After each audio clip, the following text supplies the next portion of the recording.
Aleluia. Deus é bom. Amém? Vamos orar pelo pastor? Aleluia. Pai, te damos graça, porque sabemos que o Senhor é quem nos sustenta. Estamos aqui em honra e obediência ao Senhor. Que o teu servo, Fernando, Senhor, seja usado poderosamente para nos abençoar, para trazer uma palavra revelada do teu coração, Senhor, para as nossas vidas nesse dia. Abrimos o nosso coração para receber tudo o que tu tens para nós, sem reservas, em nome de Jesus. Amém. Amém. Amém. Posso ouvir um amém da igreja? Glória a Deus. Amados, é um privilégio estar aqui com a igreja mais uma vez. Semana passada tivemos aqui, foi uma bênção. Quantos estiveram aqui na semana passada? Ouvimos uma palavra abençoada sobre a família. Deus falou muito ao meu coração. E pronto, hoje estamos aqui, vamos meditar na palavra de Deus. Eu queria que, antes de nós começarmos a meditação, hoje vamos falar sobre ser cheio do Espírito. Vocês ouviram um amém? Está fraco esse amém. Os irmãos não querem se encher do Espírito. Essa altura do final do ano, vamos nos encher de muita coisa, né? Mas tem que se encher do Espírito também. Então sai do teu lugar agora e fala com 5 irmãos, diz assim, se encha do Espírito, se encha do Espírito. Cumprimenta, ele diz, se encha do Espírito. Dê essa recomendação aí nos irmãos, porque isso é muito importante. Estarmos cheios do Espírito de Deus.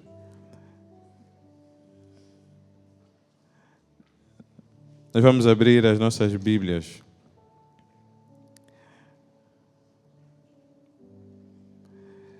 Vamos abri-las no livro de Atos. Atos capítulo 2. Deixa eu abrir a minha. Atos capítulo de número 2.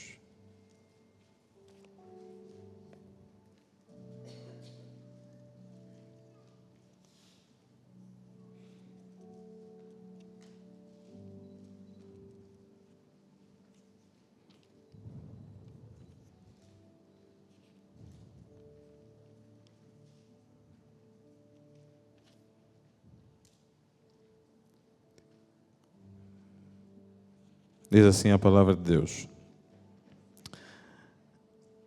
E quando o dia de Pentecostes chegou completamente, todos eles estavam unânimes em um lugar. E de repente veio um som do céu, como de uma rajada de um vento impetuoso, e encheu toda a casa onde eles estavam assentados. E eles apareceram línguas como de fogo, que se repartiram e repousaram sobre cada um deles. E todos foram cheios do Espírito Santo. Diga, cheios do Espírito Santo. E começaram a falar em outras línguas, conforme o Espírito Santo lhes concedia falar. E em Jerusalém estavam habitando judeus, homens religiosos de todas as nações debaixo do céu. E quando isso foi amplamente divulgado, ajuntou-se uma multidão e estavam confusos, porque cada um os ouvia falar na sua própria língua. Todos eles estavam atônitos e maravilhavam-se, dizendo uns aos outros, vede, não são galileus todos estes que falam?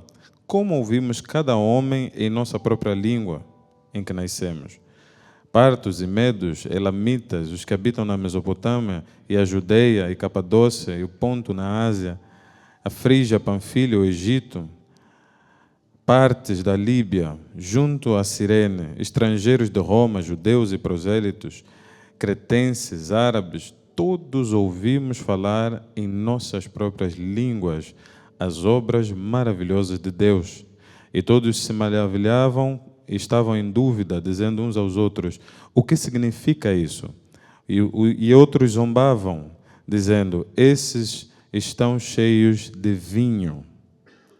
Mas Pedro, pondo-se em pé, com os 11, levantou a voz e disse-lhes, homens da Judeia, e todos vós que habitais em Jerusalém, seja-vos isso conhecido e escutai as minhas palavras. Versículo 15. Porque esses não estão embriagados. Diz assim, não estão embriagados. como imaginais, sendo a 3ª hora do dia. Mas isso é o que foi falado pelo profeta Joel. E acontecerá nos últimos dias, diz Deus: eu derramarei o meu espírito sobre toda a carne, e os vossos filhos e as vossas filhas profetizarão. Os vossos homens jovens terão visões, e os vossos homens velhos sonharão sonhos. E sobre os meus servos e sobre as minhas servas eu derramarei o meu espírito naqueles dias, e profetizarão. E eu mostrarei maravilhas em cima no céu e sinais embaixo na terra, sangue, fogo, vapor de fumaça. O sol se tornará em trevas, a lua se tornará em sangue, antes que venha o grande e glorioso dia do Senhor. E acontecerá que todo aquele que invocar o nome do Senhor será salvo. Homens de Israel, ouvi essas palavras. Jesus de Nazaré, homem aprovado por Deus entre vós, com milagres, maravilhas e sinais, que Deus fez por ele no meio de vós, como também vós sabeis, e esse entregado pelo determinado conselho e presciência de Deus, tomando-vos pelas mãos perversas, o crucificaste e o mataste. Verso 24. A quem Deus levantou, tendo soltado as dores da morte, porque não era possível que ele fosse ferido por ela. Porque Davi fala a respeito dele: eu vi ao Senhor sempre diante da minha face, porque Ele está à minha destra, para que eu não seja abalado. Por isso, o meu coração se regozijou e a minha língua exultou. Além disso, a minha carne também repousará na esperança. Amém? Glória a Deus. Então, nós vemos aqui um dos textos que eu gosto muito no Novo Testamento. E quando falamos em sermos cheios do Espírito Santo, é uma conversa que tenho tido com Deus nos últimos dias, porque quando vem o novo ano, sempre nós temos muitas expectativas novas, né? Graças a Deus. Então, um novo ciclo vai começar, nós temos a tendência de fazermos os nossos planos para o que vem no ano a seguir, como queremos direcionar a nossa vida, a maneira como nós queremos lidar com os diferentes aspectos, seja a questão financeira. Alguns começam a fazer planos de quanto dinheiro querem acumular naquele novo ano, quanto dinheiro querem ganhar, que tipo de novos negócios vão fazer. Alguns querem mudar de emprego. Alguns de nós começam a repensar a família, né? Como é que vai fazer com a família, com quem é que eu vou me relacionar mais, com quem menos, tenho que visitar mais esse, tenho que visitar menos esse. E começamos a fazer reflexões, porque um ciclo se encerra e outro se abre. Os tempos e as estações são determinados por Deus. Deus faz isso na sua sabedoria e Ele traz para nós a oportunidade, de fato, de, em ciclos diferentes, tomarmos decisões diferentes. Isso é um dom, é uma bênção, vem do alto. Nós temos a oportunidade de finalizar esse ano de 2024 e começar um novo ciclo em 2025, de verdade, com novas perspectivas, olhando para coisas novas, e cremos em Deus que Ele poderá fazer coisas diferentes. Quantos querem nisso? Digam amém. Nós recebemos uma palavra da parte de Deus para esse ano, e a palavra foi que seria o ano da conquista. E, se eu não me engano, no segundo culto desse ano, segundo ou terceiro, eu partilhei uma palavra aqui, eu disse que para mim seria o ano da conquista do descanso. A conquista do descanso. Parece estranho, né? Porque normalmente quando falamos em conquista, nós pensamos em grandes coisas, em carro, casa, em viagens e tal, mas o descanso é uma grande conquista. O descanso é uma grande conquista. E eu posso testemunhar, irmãos, chegando em dezembro, meu coração está em paz. Estou descansado. Os últimos anos foram anos de muita corrida, talvez, mas esse ano eu estou descansado. Amém? Então, cada um de nós reservou para si alguma coisa, né? Para o ano de 2025, o pastor Gustavo deu-nos uma palavra, né? Diz que é o ano da comunhão.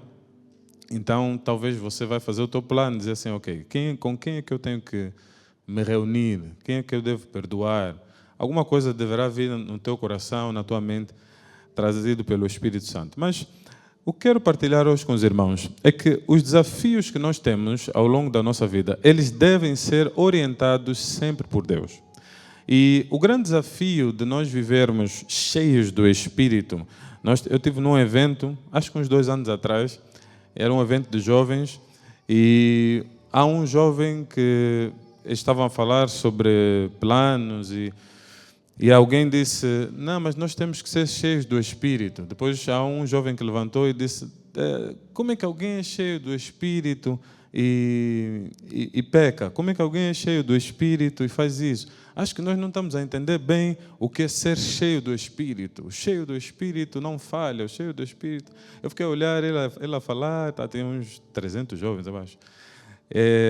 Depois me passaram a palavra, eu tinha que corrigir o que ele estava dizendo. Disse, olha, eu estou cheio do Espírito há muito tempo, meu irmão.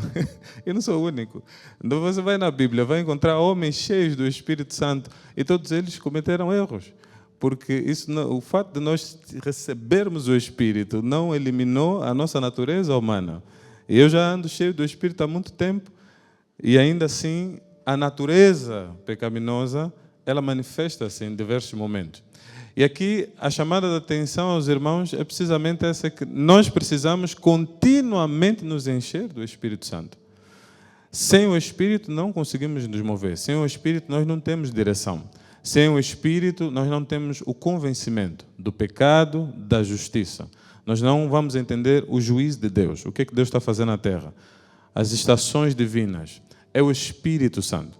Agora, encher-se do Espírito, meus irmãos, não é simplesmente cair num momento de culto e ficar a chorar. Há alguém que foi cheio do Espírito e por causa disso não conseguiu conter as pernas. Isso já me aconteceu várias vezes. Várias e várias vezes. Sozinho, em culto, sendo ministrado, não sendo ministrado.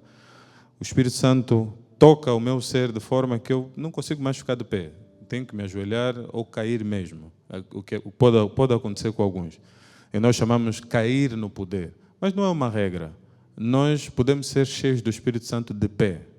Podemos ser cheios do Espírito Santo sentados. Então, há alguém que talvez possa se sentir constrangido porque o outro caiu, eu agora também tenho que cair, e até finge que caiu. Né? Ele não caiu. Só que ele finge que caiu. Eu talvez seja o único crente que passa por essas coisas, né? Mas você fica assim, poxa, um foi cheio, caiu. Se eu não caí, quer dizer que não fui cheio. Aí quando chega o homem de Deus, tu põe a mão na cabeça, você baixa. Mas não é isso. Eu depois fui ver, não é isso, não preciso cair. Pode ser o homem que for. Nós fomos uma vez no Christ for the Nations. Reinhard Bonnke começou a orar pelas pessoas.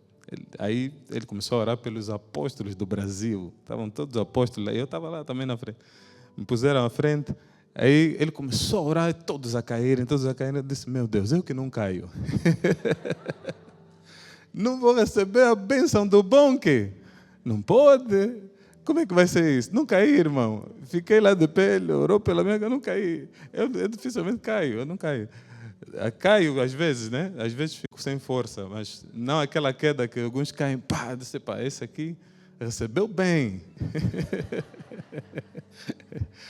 Ai. Mas não é isso, irmãos. Você pode não cair, mas vai ser cheio do Espírito Santo. E a prova de sermos cheios do Espírito Santo não está no momento em que as coisas acontecem, está no resultado que vem depois. E sei que estou cheio do Espírito não porque caí ou porque deixei de cair, mas a minha vida fala disso. E é isso que vamos tratar hoje. Como é que eu sei que eu estou cheio do Espírito Santo? Há alguns sinais.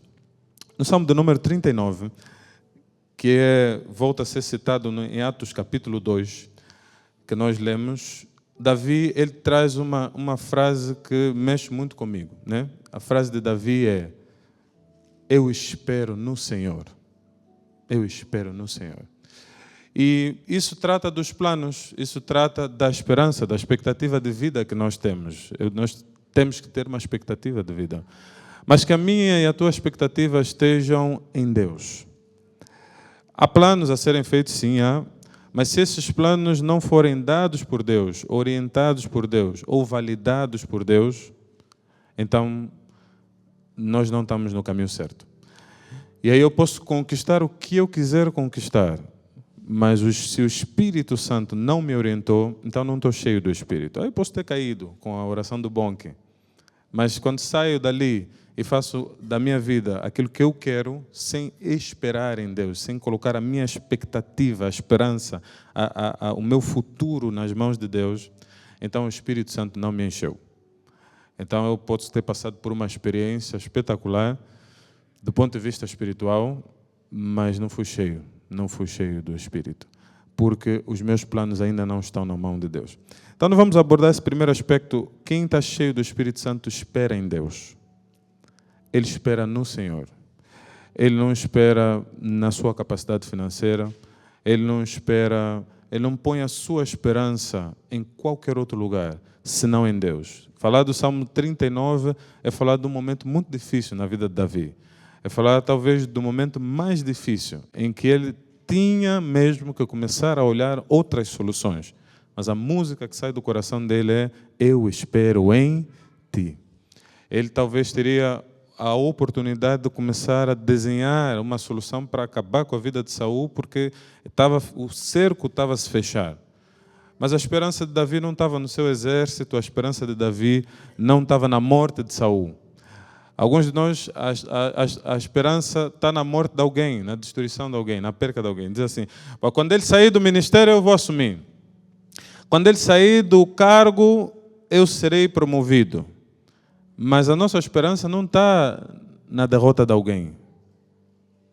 A nossa esperança está em Deus. Amém?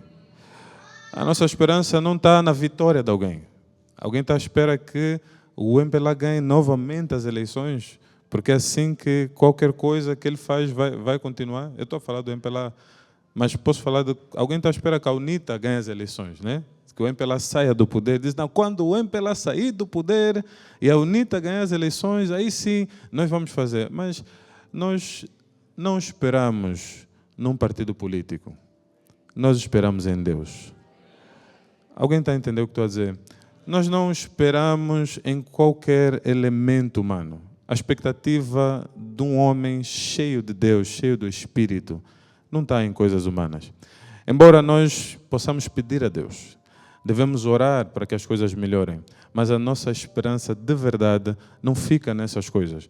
E aqui nós vamos chamar, né, a última vez que eu partilhei a palavra aqui, abri um baú de testemunhos, né? Porque Deus me repreendeu há algum tempo, disse, tem que testemunhar, porque eu sou prego, normalmente não testemunho. E tenho sido chamado por Deus a testemunhar. Então, há muitos momentos em que nós pusemos a nossa esperança em diversas coisas. E há uma frase minha que diz assim, Deus é especialista em destronar ídolos. Essa é uma das especialidades de Deus. Sempre que você puser um ídolo, Deus vai criar formas de te provar que não é esse ídolo, que é Ele quem faz as coisas. E é incrível, irmãos, como é que Deus faz isso. Então, chegou a um ponto em que eu primeiro tinha esperança em questões financeiras, nunca dava certo, porque você tem uma expectativa que o dinheiro vai resolver, e mesmo tendo dinheiro, às vezes o problema não é resolvido. Porque há situações que o dinheiro já não cobre. E o que eu estou a falar pode não fazer sentido para muita gente, mas quem já teve um problema de saúde vai entender o que estou a dizer. Porque tu podes ter todo o dinheiro, mas quando o câncer se estabelece, não há dinheiro que resolva esse tema.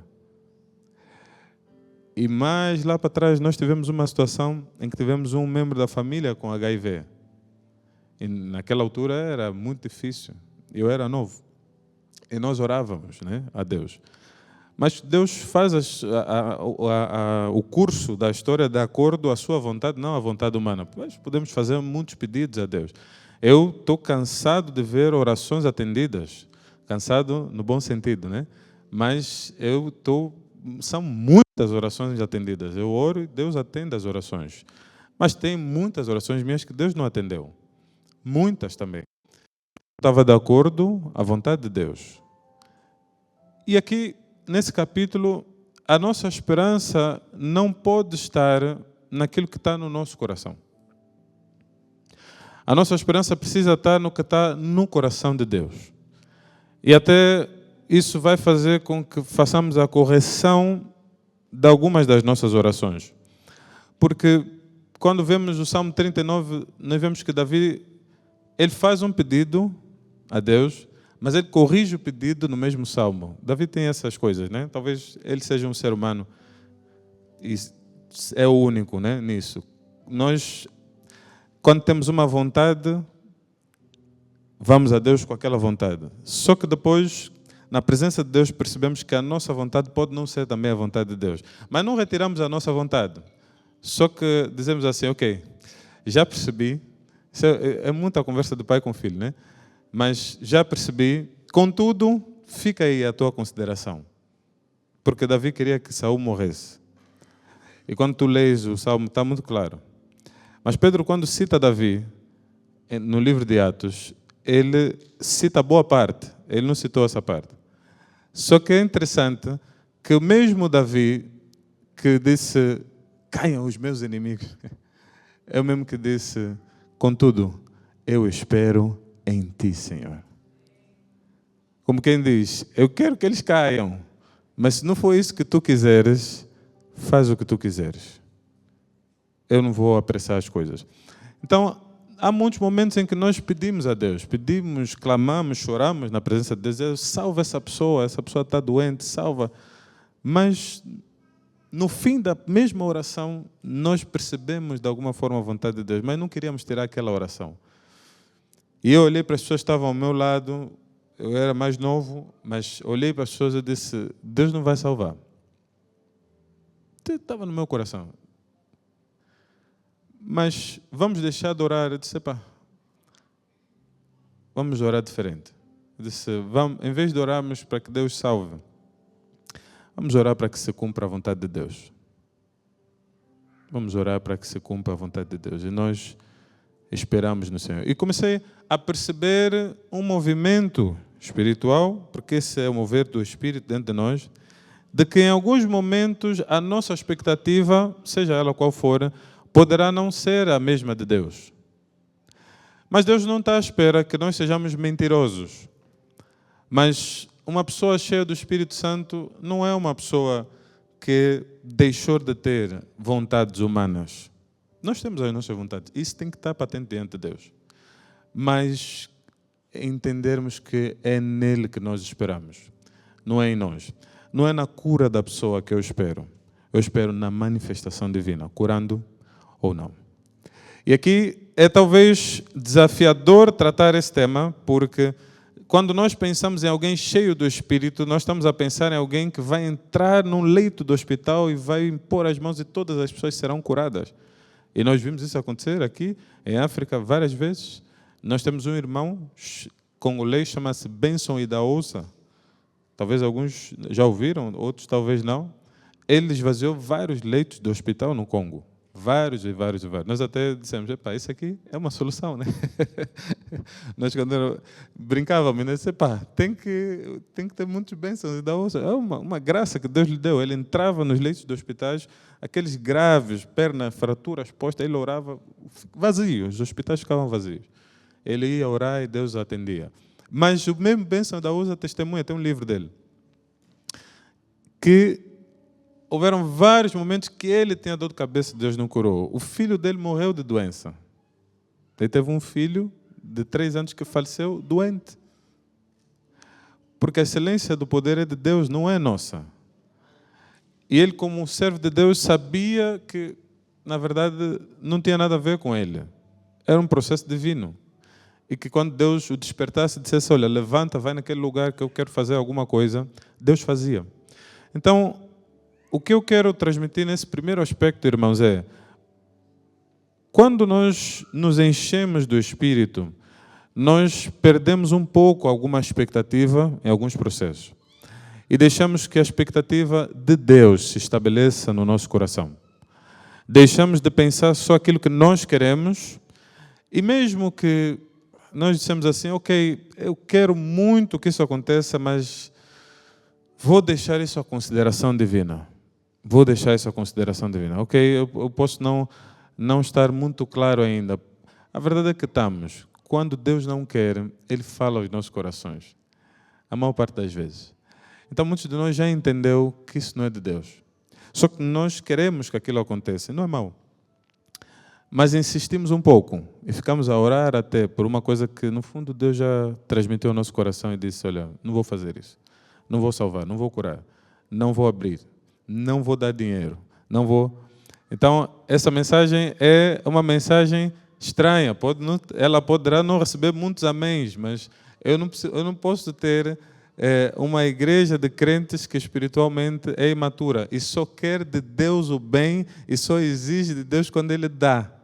Nós temos que acreditar em Deus, mesmo quando Ele fizer a sua vontade contra a nossa vontade. E o homem espiritual é esse que anda, que diz assim: não vou por vista, eu não me movo pelo que vejo, me movo pelo que creio. Que estávamos a cantar aqui. É isso. É nós percebermos que, independentemente do que está a acontecer, Deus está no processo. E Deus sabe o que vai fazer. Amém? Então, esse é um primeiro aspecto. O homem que está cheio do Espírito, são os sinais. Ele espera no Senhor. Ele espera em Deus. Ele tem a sua expectativa no Senhor. E logo, como estamos a falar da expectativa, estamos a falar dos planos. Ele planifica a sua vida de acordo à orientação divina. Ele põe em Deus toda a sua esperança. No segundo aspecto, nós vamos perceber que o homem que tem a sua esperança em Deus, ele obedece a Deus. O homem que está cheio do Espírito obedece ao Senhor. Não basta nós termos os nossos planos feitos, mas a obediência, e aqui eu quero falar da obediência no dia a dia. Então, quando acordamos, quando dormimos, quando temos desafios, quando temos vitórias, nós obedecemos a Deus. Tá? E esse é um desafio. Eu tive um entendimento diferente disso ao ler primeiro livro dos Reis, capítulo 18, quando Elias sobe ao monte para confrontar os profetas de Baal, e nós vamos perceber naquele evento muitas coisas, muitos detalhes, muito rico, mas há duas coisas ali que Deus falou comigo alguns anos atrás, e aquilo mudou a minha forma de estar, do ponto de vista espiritual. Antes de o fogo descer, e nós vermos que, de fato, Elias estava cheio de Deus, Elias organizou o altar da maneira que Deus lhe orientou e limpou. Fez duas coisas. Ele organizou e limpou. Isso me chamou muita atenção. E o Espírito Santo falou comigo, disse assim: organiza e limpa o altar. Isso fala do coração. Então nós temos que organizar e limpar o nosso coração.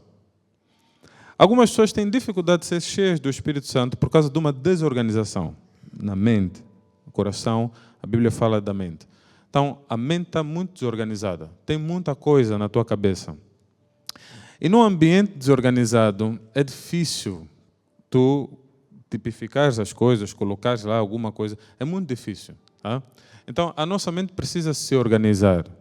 Temos que organizar a nossa cabeça. Temos que organizar o ambiente.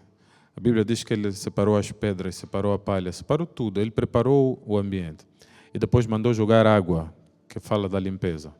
Então, antes da limpeza, vem a organização dentro de nós. E Deus começou a falar isso comigo lá atrás. E aí eu tinha que organizar a minha vida. Né? Tem que organizar. Então, é muito difícil uma vida desorganizada fluir no Espírito. Vai ser muito difícil, meu irmão. Então, tem que organizar.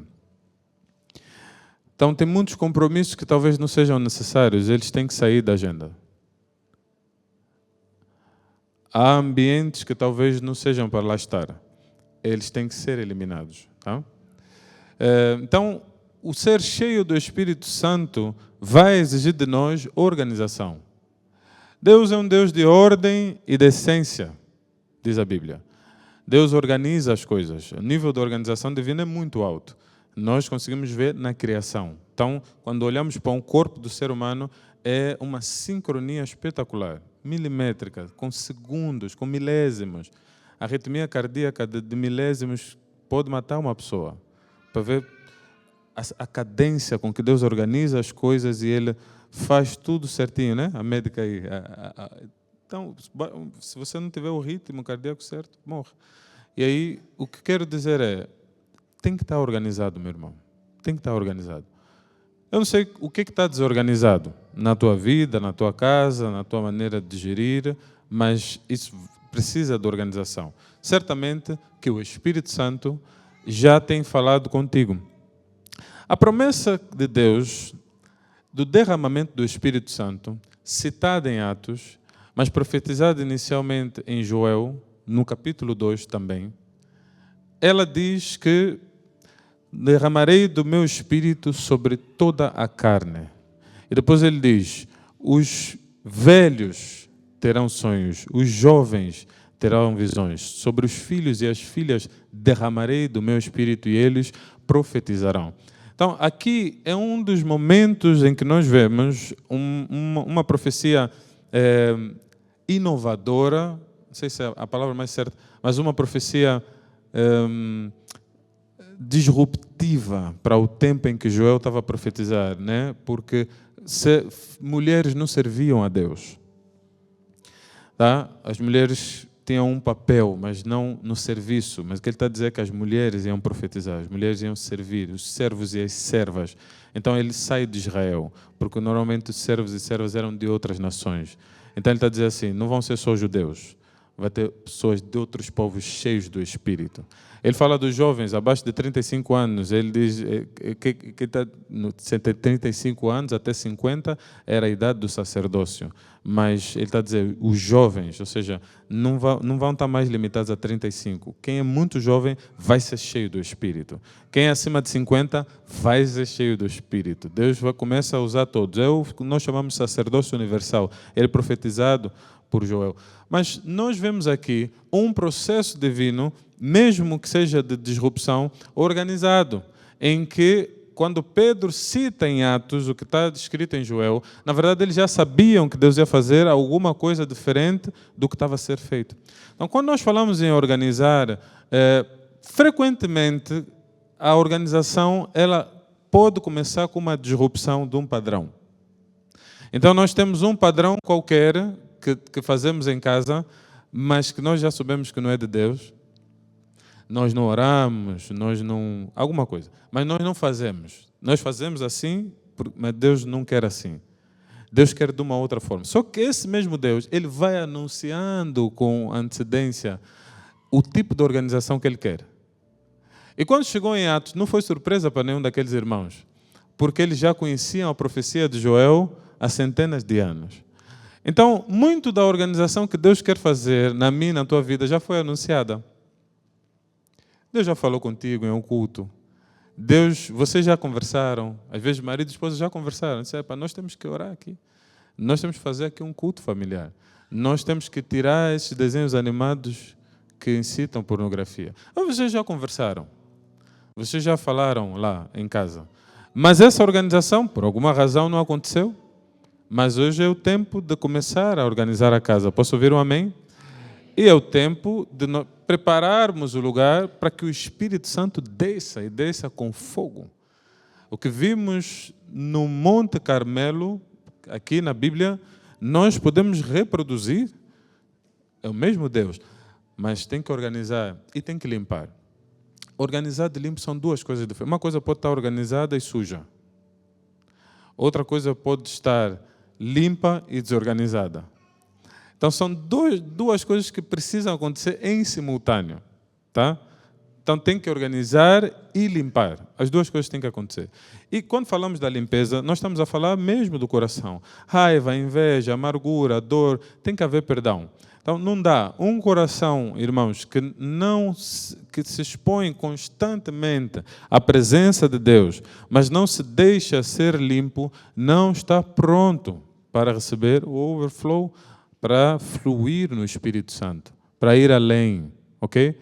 Então, eu fico muito... Às vezes, essa semana eu estava a conversar com o apóstolo Itamar e eu disse... O apóstolo Itamar disse uma coisa que me chamou a atenção, né? Ele diz assim, cara, eu fico impressionado como é que algumas pessoas são servos de Deus, mas no meio de uma briga o cara não recua. Estão numa discussão e ele não recua. Pode até ser uma orientação de Deus, né? Veja, Deus não cuideis que eu vim trazer paz, senão espada. Há momentos que ele vem e se manifesta de uma forma diferente. Mas não é disso que estávamos a falar. Nós estamos a falar de situações em que tu dizes assim, será que essa pessoa fala com Deus?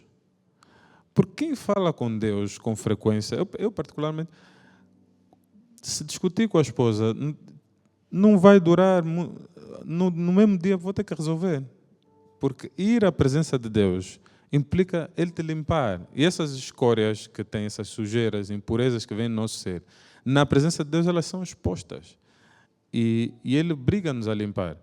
Agora, obviamente, se eu não tenho a prática de ir à presença de Deus, isso vai se acumulando, depois pode não ficar bom. Mas é muito difícil, amados, alguém que se expõe ficar sujo. É muito difícil. Então, talvez é um termômetro para mim, né? Perdoo com facilidade, libero com facilidade. Não, então eu preciso me encher mais do Espírito Santo. Tá? Preciso me encher mais. Por quê? Porque é o Espírito quem limpa o nosso ser. E uma pessoa que está constantemente exposta ao Espírito Santo dificilmente vai se apegar a questões de forma mortal e dizer assim, não vou te perdoar e tal.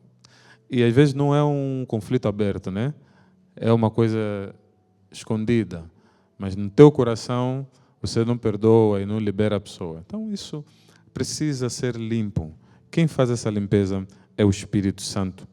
E nós precisamos disso. Então, nesse segundo aspecto que eu estou a tratar, organizar, limpar, são pontos muito importantes. Nós vamos ver isso em diversos eventos bíblicos. E Deus foi falando comigo ao longo desse tempo que se nós não organizarmos a nossa vida, o nosso coração, a nossa mente, se não limparmos ela, isso é um trabalho do Espírito, coadjuvado pelo ser humano. Tu tens que participar disso ativamente. Trabalhar com Deus, dizer, olha, eu ainda tenho resquícios de dor no meu coração a respeito daquilo que fulano de tal falou comigo. Então deixa-me ir à presença de Deus, ficar aqui uma hora a ser tratado por Deus, por isso. Tá? Eu fico, preocupado, né? Quando vejo uma pessoa conflita aqui, conflita aqui, conflita aqui, conflita aqui, conflita aqui. E depois está cheia do Espírito Santo. Opa! Alguma coisa não está bem. Da mesma fonte não sai água limpa e água suja, né? Nós precisamos rever bem. Então, não estamos muito preocupados só, irmãos, com aspectos reputacionais, mas a verdade é que a palavra de Deus tem que estar firme dentro dos nossos corações. E o Espírito Santo tem que ter a capacidade ainda de falar dentro de nós. Porque senão vamos fazer muito barulho, vamos fazer muitas coisas, salvar o mundo, e vamos perder a nossa alma. E esse não é o objetivo de Deus. Então, a chamada aqui é organiza e limpa. Amém? Amém. Outro aspecto que nós percebemos aqui é a questão familiar. Então, o pastor Cassiano, semana passada, falou muito aqui sobre a família, e foi uma bênção. Mas quando estamos cheios do Espírito, nós cuidamos da nossa família.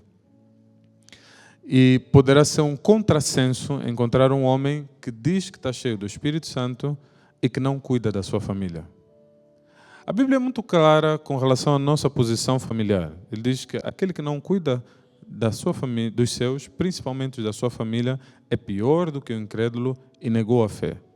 Mas, além desse texto bíblico, que eu acho que era suficiente para clarificar que se o irmão não cuida da sua casa, da sua família, não tem prioridade nisso, não para as atividades para ir cuidar da família, não prioriza os aspectos familiares, ele vai ter grandes desafios.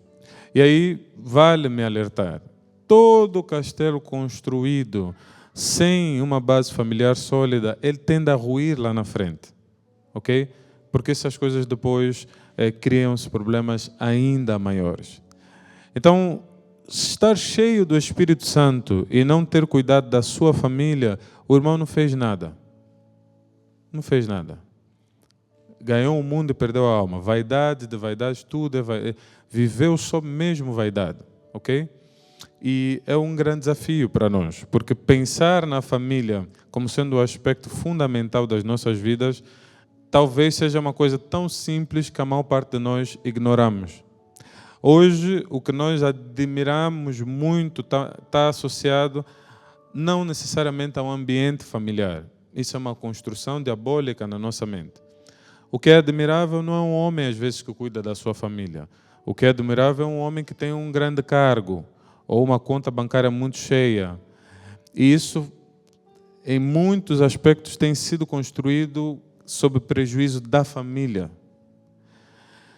E esses aspectos não se abordam, porque nós damos muito respeito e visibilidade e honra a um homem que às vezes não honra a família.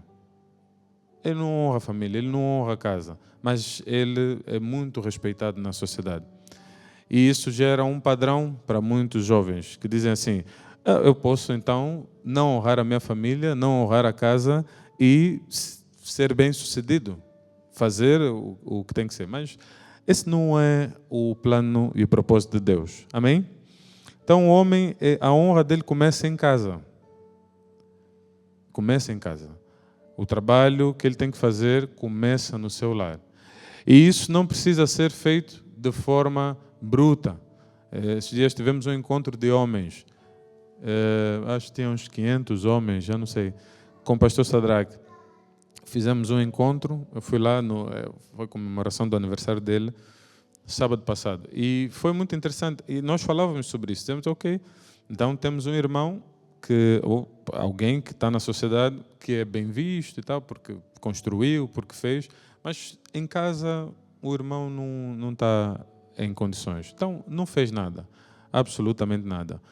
Irmãos, vamos cuidar das nossas famílias. O homem cheio do Espírito Santo, ele não ignora a sua família. Ele cuida da esposa, ele cuida dos filhos, ele cuida dos seus. E quando falamos em família, se calhar para nós angolanos, a consideração dos parentes é diferente, né? Porque o conceito familiar é um bocadinho diferente. Então, quem é brasileiro, se calhar, pensa na família, mas pensa, né, na honra aos pais, vai pensar em tudo isso. Mas para nós o sentido da família nesse aspecto é mais abrangente. Então nós pensamos em família de forma muito mais próxima e unida. O meu irmão é muito próximo, eu preciso apoiá-lo, estar lá e tal. Cada um de nós tem uma experiência específica. E quando falamos de cultura, às vezes, obviamente, nós vamos ter diferentes experiências. Eu vivi 25 anos no Brasil, mas isso não me tornou um brasileiro, porque eu não tenho um pai brasileiro, eu não tenho uma mãe brasileira. Eu não sei o que é ser brasileiro, mas eu vivi 25 anos no Brasil. Não tem um brasileiro que se calhar viveu em Angola daqui a 10, 15 anos, mas ele não tem um pai angolano, ele não tem uma mãe, ele não sabe o que é ser angolano. Ele sabe viver na sociedade angolana, mas a experiência do ser angolano, ele não tem essa experiência. Então, a maneira de nós percebermos família, também a cultura afeta. Eu não sou bacongo. Quem é bacongo? A consideração familiar é diferente. Sim ou sim? É diferente. É muito diferente. Os bacongos são angolanos do norte, né? Na sua grande maioria. E a maneira de gerir família, está ali o tio Sebastião, que vai dizer, em Cabinda é muito diferente. Em Cabinda é diferente. O teu irmão mais velho é quase um pai para ti. Ai de ti que falas para o teu irmão mais velho com desrespeito. Mas aquilo é muito bonito. E nós vemos, porque o irmão mais velho ele não é só pai, ele protege os irmãos. É um tipo de ação que ele faz, é muito bom. Tem os seus desafios também, associados a isso, né? Então, nós vamos para o sul, vamos encontrar outra cultura familiar, outra forma de gerir. Mas os princípios da palavra de Deus, eles vão ser transversais, ou pelo menos deverão ser transversais.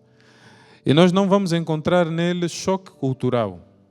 Já discutimos isso inúmeras, não tem choque cultural. Tem uma orientação bíblica, tá? E, obviamente, nós temos que ter cuidado, porque há coisas que nós trazemos para a interpretação bíblica que também são culturais. Então, o conceito de família que vem do Ocidente, estou-me a referir à Europa e aos Estados Unidos, ele não é 100% bíblico. E eu já fiz esse desafio a muitos irmãos. Eu disse, não, eu ainda te desafio que o meu conceito africano tem mais Bíblia do que esse. Porque vocês abandonam vossos pais. Eu estou falando a generalidade. Você deixa o teu pai, leva no asilo. Nós aqui, o pai no asilo, eu me sinto mal só de pensar nessa ideia. Só pensar que tenho que pôr a minha mãe no asilo para outra pessoa lhe cuidar, aquilo acaba já com a minha mente. Epa, não posso fazer. Vou preferir deixar de trabalhar para cuidar daquela senhora. Não sei se alguém está entendendo o que estou a dizer, mas para nós é diferente. A consideração. Mas já há uma coisa que veio do Ocidente. E alguns estão a perceber que é o conceito bíblico, mas os judeus não trabalhavam assim. Se nós formos estudar a cultura judaica, não era assim. Que foi muita coisa que entrou na própria cultura judaica e na interpretação bíblica, mas isso é uma discussão que não tem fim. O certo é, o modelo de família que nós temos que ter, ele tem que privilegiar o amor fraternal e ele tem que privilegiar a individualidade das pessoas também.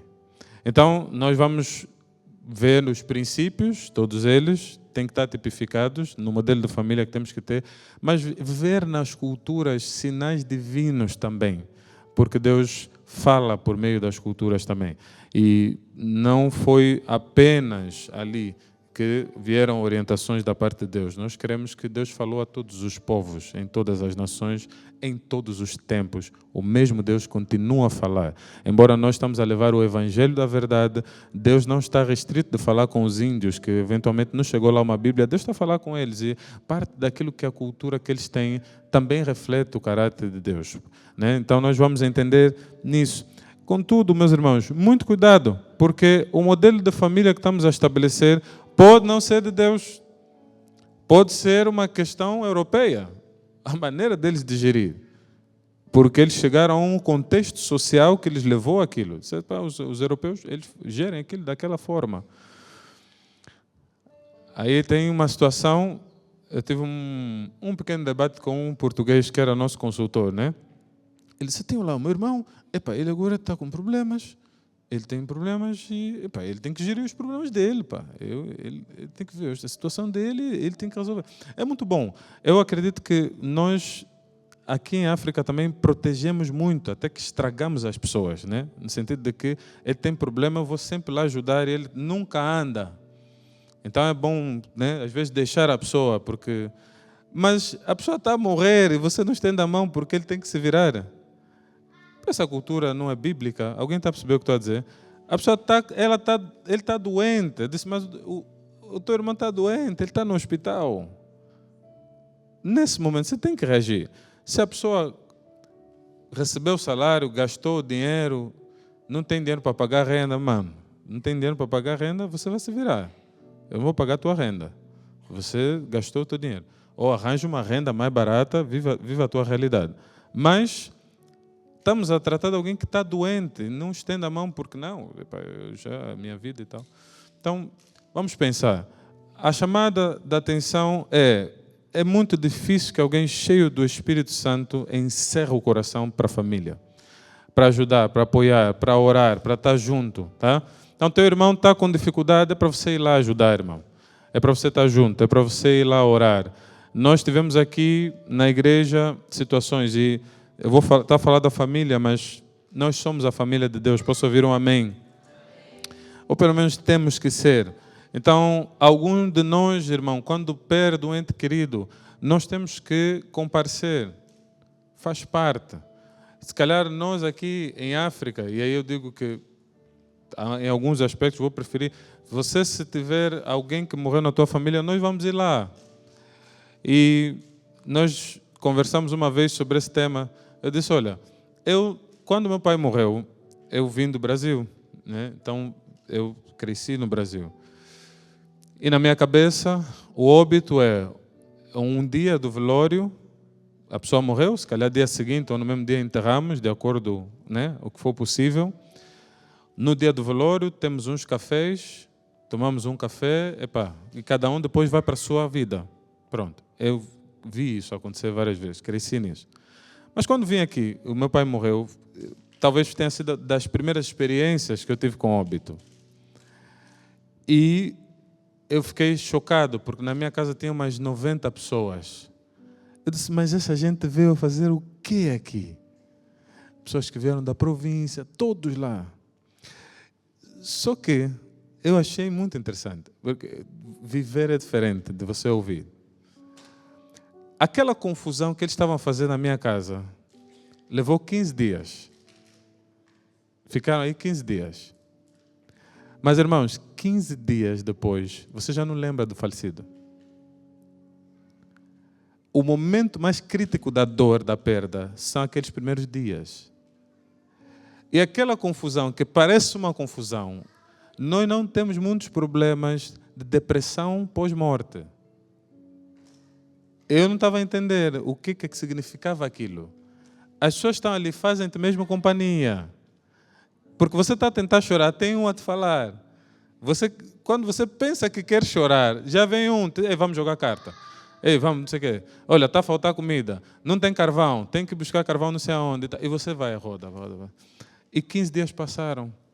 E quando dei conta, prontos, o pai morreu. Mas já foram 15 dias. A dor foi absorvida de forma diferente. E eu não entendia isso. Na minha cabeça, aquilo é uma confusão, é uma aproveitação, aproveitadores, estão a vir comer e beber, a família que já perdeu o ente querido, ainda tem mais que custear ali e tal. Eu não entendia. Só que eu percebi, nós aqui não temos, os casos de depressão pós-morte são muito poucos. Mas tudo que eu vi acontecer no Brasil, são meus colegas, por exemplo, um perdeu a mãe, ele ficou deprimido. Por quê? Enterrou, ele ficou sozinho na casa dele. Não tinha ninguém. Nem para ir visitar, ia-se lá visitar. Porque na cabeça da pessoa ele já perdeu, eu não vou lá incomodar. Mas aquele tão incômodo salva a alma do irmão. É mesmo ir lá, lhe incomodar e tal. Não, ele perdeu, mas nós estamos aqui com ele. Quando ele deu conta, 5 dias, 7 dias passaram, ele foi absorvendo a sua dor. Então, eu vi sinais de Deus na cultura, que eu não valorizava, porque eu não tinha sido criado na cultura, né? Mas hoje eu valorizo muito. Eu hoje sou daqueles que vai lá, fica lá. Eu disse, mas está sentado aí a fazer que no óbito? Não, tem que ficar aqui, eu sei que tem que ficar aqui. O fato dele me ver aquilo incomoda, ele sabe, o pastor está aí, tem que lhe dar água. Ele vai pensar, tem que dar água no pastor, já não vai pensar no morto dele, está vendo? Então ele vai, água do pastor, o pastor está aqui, água. Ele que perdeu está aí buscar a água do pastor. Mas aquilo salva a alma daquele indivíduo. Então, como é que nós vamos gerir isso? Nós vamos ter que aprender. Deus vai falar conosco, obviamente, mas lembrem, irmãos, precisamos estar com quem está fragilizado. Amém? Quem está fragilizado precisa da nossa presença. E nós não podemos fugir. Às vezes ficamos na nossa zona do conforto e justificamos isso em não incomodar. Mas isso não é de Deus. Isso não é de Deus. O que aconteceu no livro de Mateus, Jesus tem um debate com os fariseus e no debate Jesus é muito claro, porque eles dizem assim, não, esse fulano aqui é Corbã, ele está separado para o Senhor e por isso ele não pode ajudar os pais. E Jesus foi muito claro, ele disse, vocês estão a invalidar o mandamento de Deus por causa das vossas tradições. Então, quer dizer, vocês consagraram esta pessoa ao Senhor. Agora, como ele é consagrado ao Senhor, as coisas dele e são do templo. Então, ele agora já não pode apoiar os pais financeiramente. Os pais estão a morrer, porque ele agora é do templo. Então, usam a própria religião para não cumprirem os seus deveres familiares e sociais. Está errado. E Jesus vai contra aquilo. Era a tradição judaica. Ele disse, não, a vossa tradição não está baseada no amor de Deus. Porque vocês estão a criar um clima em que vocês estão a matar as pessoas e ficam aí santos, vocês acham que são santos. Então, vamos despertar. Como é que nós estamos a gerir esse processo familiar? Nós estamos lá quando as pessoas precisam de nós. Alguém tem dificuldade financeira, tu tens capacidade de não viajar com a tua família para apoiar uma pessoa? Porque a viagem pode não ser uma necessidade, mas alguém pode morrer se você não der um suporte. Então, aqui, vamos pensar, o Espírito Santo vai trazer. Por último, não menos importante, nós vamos perceber que a pessoa que está cheia do Espírito Santo, ela ouve a Deus. Okay? Então, num primeiro momento, ela espera em Deus. Ela constrói a sua vida, planos, sonhos, de acordo com aquilo que está em Deus. Num segundo momento, ela organiza e limpa. Num terceiro, ela ajusta o seu modelo familiar, de acordo à orientação divina. Mas, num último momento, ela ouve a Deus. E todas essas coisas acontecem ao mesmo tempo, são momentos diferentes e aspectos diferentes que me ajudaram a manter a minha jornada cheia do Espírito Santo. E ouvir a Deus talvez seja a coisa principal. E aqui eu não vou me ater muito, nós vamos orar, mas eu queria dizer aos irmãos com muita clareza: é fundamental ouvirmos a Deus. Talvez a coisa mais importante que os crentes tenham que fazer ao adentrar em uma casa espiritual, aprender a ouvir a Deus. E tenho sido despertado por Deus para passarmos a ensinar muito sobre isso, tá? E treinarmos o nosso ouvido. Não dá para dizer que estamos cheios do Espírito Santo e, na verdade, não ouvimos a Deus. É um tremendo contrassenso. Mas a expectativa de Deus para nós, que lemos em Atos capítulo 2, é que nós vamos desfazer a confusão que tem no mundo. O discurso de Pedro é muito claro. Era esperado que esse momento acontecesse desde o princípio. Mas os homens e mulheres que recebem o Espírito, que é derramado sobre toda a carne, então todos nós recebemos, precisam ouvir a Deus. Agora, como ouvir a Deus? Como perceber essa voz de Deus? Como nós captarmos a voz do Espírito Santo se nós estamos a ouvir tantas outras coisas? Então, a primeira coisa, uma consideração que eu faria sobre isso é: não dá para ouvirmos a Deus quando nós temos muitas outras coisas que não são de Deus na cabeça. Então, quando nós olhamos para algum cenário qualquer, uma figura, uma imagem, sempre vamos ver aquilo que a nossa cabeça está cheia. Tá? Então isso vai funcionar assim. Até ouvir, nós vamos ouvir o que a nossa cabeça está cheia. Se nós estivermos cheios de mentira, quando alguém estiver a falar, nós vamos ouvir mentira. Ele pode estar a falar o que quiser, mas na tua cabeça ele está a mentir, mas a mentira está contigo. Talvez não esteja com ele. Se nós estivermos cheios de verdade, quando alguém estiver a falar, nós vamos ouvir verdade.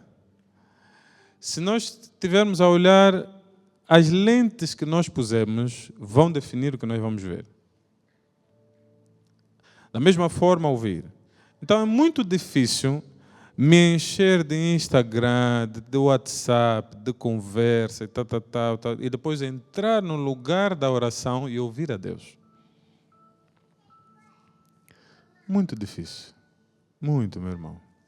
Muito difícil. Vai dizer: não, mas eu não ouço a Deus. Irmão, não tem como se ouvir a Deus.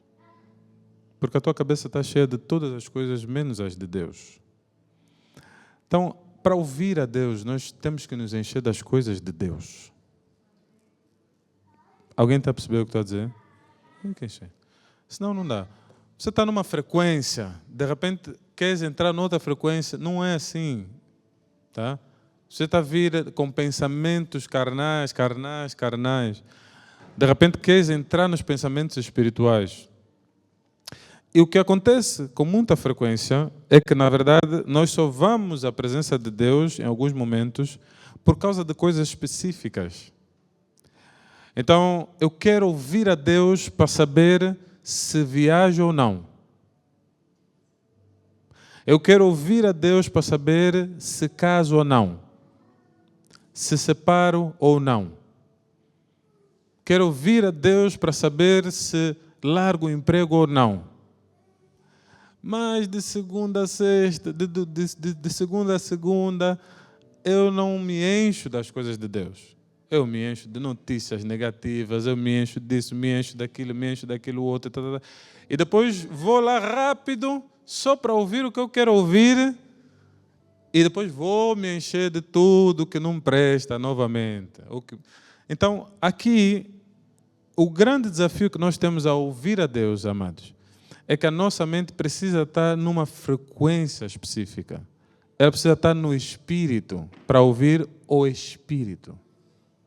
Eu não posso estar na carne e vir ouvir o Espírito de forma clara. E principalmente, estou na carne, mas quero ouvir o Espírito de forma clara e quero que o Espírito me fale especificamente o que eu quero ouvir. Que isso é outra maca a mais. Porque eu já vou formatado com o que eu quero ouvir. Talvez eu seja o único ser humano que faz isso. Eu quero que Deus me diga que vai encher a minha conta de milhões de euros em 2025. Então, quando eu chego na presença de Deus, eu já vim ouvir algo específico. Só que Ele está a dizer, vou tirar os kwanzas que ainda restam lá, porque vai aparecer alguém que não tem casa no templo. E você vai ter que alugar a casa para essa pessoa ir viver com as crianças dele. Alguém está a entender o que estou a dizer? Não tem euros, e os kwanzas que lá tem, ainda vou tirar. Deus fala essas coisas comigo, irmão. E a minha expectativa fica frustrada. Então, na minha cabeça, não ouvi a Deus. Ouviste bem. Ouviste mesmo bem. É Ele. O poderoso. Tanto poder, por que não deixa cair lá uns euros para resolver isso? Não, o poder está nas tuas mãos. É aqueles kwanzas. Aquele é o poder de Deus. Vai se movimentar você. Ai, eu e Deus. Talvez sejamos só nós. Mas o que quero dizer aos irmãos é, ouvir não é difícil. O difícil é estarmos sintonizados com Ele. Porque nós estamos em muitas frequências, a pensar muita coisa. Eu entro no Instagram, vejo lá algum irmão que postou lá, esse gajo tem um Mercedes, vejo outra coisa, esse gajo abriu uma igreja, não sei, vejo outro, esse foi com a família, viajou, não sei o quê. 2025 também vou já eu na presença de Deus. 2025 está a chegar, vamos ver o que Deus vai falar. E Deus diz, não é isso que eu tenho para ti. É uma outra coisa que eu tenho para ti. Pode ser ainda maior, pode ser ainda menor, mas nós não esperamos em nós mesmos. Nós não esperamos nos nossos sonhos, a nossa consideração não é essa. O meu modelo de vida para 2025 não vai ser traçado por qualquer outra coisa senão a voz e a vontade de Deus. Mas eu preciso me encher desse espírito. Aonde está a geração que vai dizer assim, Elias, sobe no Monte Carmelo, não vou te dar dinheiro. Ao contrário, vou arrebentar com a tua vida toda, porque depois do Monte Carmelo você vai ser perseguido por Jezabel. Depois do Monte Carmelo, você vai ficar atrás das malhadas, você vai ter que se esconder nas grutas. É isso que vai acontecer depois que você subir no Monte Carmelo. Quando Deus chamou Paulo, disse, você quer me servir, sirva, mas você não vai ser mais bem visto. Você vai fazer parte daqueles que são mal falados. Você vai fazer parte dos que são perseguidos. Você vai ter que descer. A maneira como Deus age nem sempre é um padrão, irmãos. Mas nós estamos a ver que nós temos uma coisa desenhada na nossa mente. Talvez não seja o plano de Deus para a tua vida. Meu irmão, que nós não entremos no caminho dos ímpios, que só pensa coisas positivas. O que vem de Deus é sempre positivo. Quando o homem que mais sofreu na terra, alguém pode dizer assim, eu sofro muito. Eu desafio alguém que sofreu mais do que Jó. Quando Jó começou a reclamar da sua situação e Deus lhe respondeu na medida, 3 capítulos de resposta no livro de Jó, Jó ficou claro. Ele disse, falei do que eu não sabia. Ele não teve dúvidas. A resposta de Deus não trouxe nenhuma solução para as interrogações de Jó, mas Jó entendeu a mensagem divina. Ficou muito claro. Quem sabe o que vai fazer sou eu. O Deus sou eu. Você é o servo. Então, se você sabe, se tu sabes Onde é que tu estavas quando eu lancei os fundamentos da terra? Onde é que tu estavas quando eu criei os animais, quando eu fiz as coisas? Se você tem conhecimento dessas coisas, você vai me inquirir. Mas se não tens, bata a bola abaixo, Deus sou eu. Eu é quem mando, eu é quem coordeno. Se é para sofrer, hoje vai sofrer. Então, a expectativa de Jó era ouvir: eu vou reverter o teu quadro. E até Deus reverteu o quadro de Jó. Mas Deus não se comprometeu com isso. Irmãos, algumas das nossas orações e posicionamentos diante de Deus são cobranças. Deus não nos deve. Deus disse: quem me deu primeiro, para que eu lhe tenha que lhe retribuir? Quem é esse? Apresente-se aqui agora. Mostra a tua cara, para eu te ver. Você que me deu primeiro. Então você é o Deus. Vamos voltar todos para você. Ninguém pode fazer cobranças a Deus. Meus irmãos, Deus não tem dívida conosco. Não, porque eu servi a Deus, eu larguei isso. Nada, todas as tuas obras são como trapos de imundícia. Isaías ficou claro. Ele disse: epa, falei de coisas à toa, porque eu estou a ver o Senhor no trono. As obras dos homens são todas como trapos de imundícias. Ele está falando dos reis da terra. Está a dizer, os que fizeram grandes conquistas ao longo da terra não fizeram nada. Quem faz alguma coisa é Deus. Então, meus irmãos, esse é o momento de se levantar uma geração que considera Deus, não considera a si própria. Uma geração que considera o mover do Espírito Santo. Que diz assim: o que foi dito vai se cumprir. É o mesmo Deus, ontem, hoje e eternamente será. Eu não tenho dúvida. Agora, se o meu sonho maior não tem nada a ver com o que Deus colocou no meu coração, eu preciso me rever. Eu preciso reajustar a rota. Se a maneira como eu estou a gerir família não demonstra que o Espírito Santo está derramado dentro de mim, porque a pessoa que tem o mesmo sangue que eu está a viver problemas, e eu estou todo tranquilo e relaxado, não há nenhum problema. Mas no dia do juízo, cada um de nós vai dar conta de si diante de Deus. Livra-nos de sermos uma igreja que é mesmo só na boca, irmão.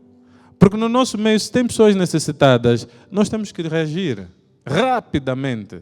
Não podemos demorar. Aconteceu aqui algumas situações, nós tínhamos pessoas necessitadas e disse: não, vamos ainda analisar se ele merece. Mas se a pessoa tem fome, você quer analisar o quê? Não, vamos analisar se ele merece ou não ajuda. Deus que se resolvam, mas se você tem possibilidade, dá a tua ajuda. Alguém está a perceber o que estou a dizer? Alguns de nós estão a reter a bênção, porque está a analisar. Estamos a analisar. Não, vamos analisar. Espera, tem que analisar. Não é só ajudar, tem que analisar. Irmãos, há momentos que é mesmo só ajudar. Você ajuda só. Depois Deus sabe o que vai fazer. Há muitos momentos, eu comecei a fazer ação social no Brasil. Em muitos aspectos não é diferente. Você vai para ajudar. Nós fomos na favela para ajudar. Você vai para ajudar. Você leva 10 brinquedos. Só que tem 15 crianças. Quando você acaba de dar os 10 brinquedos, as outras 5 estão a te cobrar como se você tivesse dívida com elas. Quem já viu isso? E o meu, onde é que está o meu? Você não trouxe o meu. Mas te afrontam como se você tivesse uma dívida com ela. É problema ou problema dela? Não é só um problema dela. Agora, eu vou deixar de fazer por causa do coração das pessoas? Não, eu tenho que seguir a voz do Espírito Santo. Nós não vivemos por vista, nós vivemos pela fé.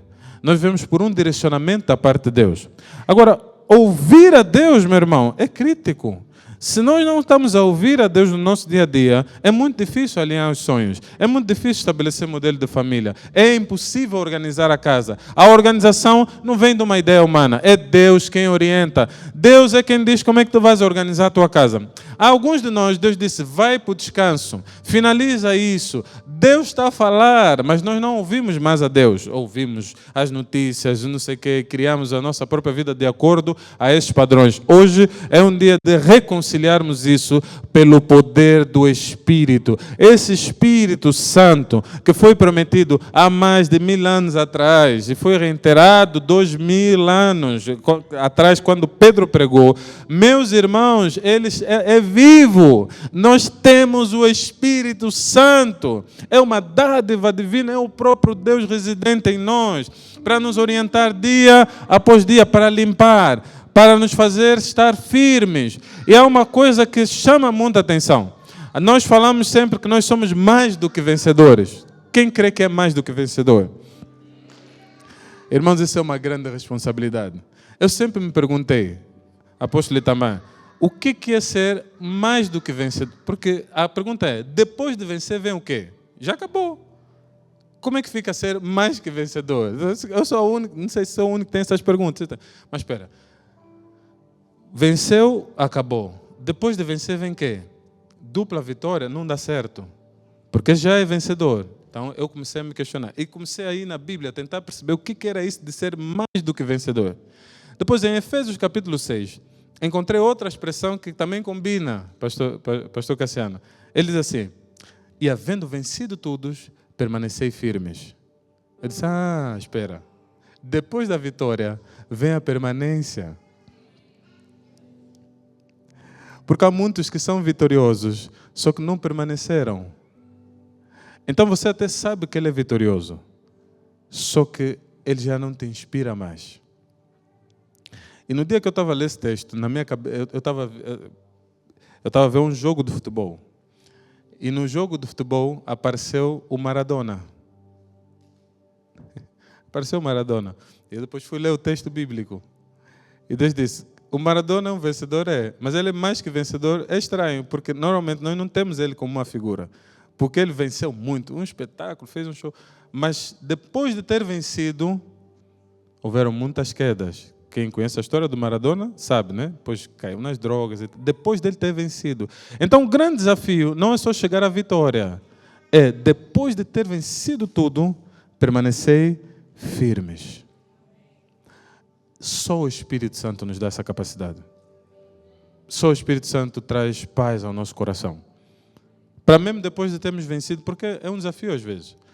Nós às vezes falamos muito com quem está com dificuldade, mas irmãos, eu tenho sido instigado por Deus a falar muito com quem venceu. Eu creio que recebemos muitas bênçãos em 2024. Quem pode testemunhar, diga amém. Muitas bênçãos, o ano da conquista. Mas, após ter vencido tudo, permanecei firmes. Mas é só o Espírito. Então vamos ficar de pé. E a nossa oração hoje vai ser que nós possamos vencer as coisas e ficar firmes depois de ter vencido. O Espírito Santo, ele traz orientações específicas para a minha e a tua vida. O Espírito Santo, ele não só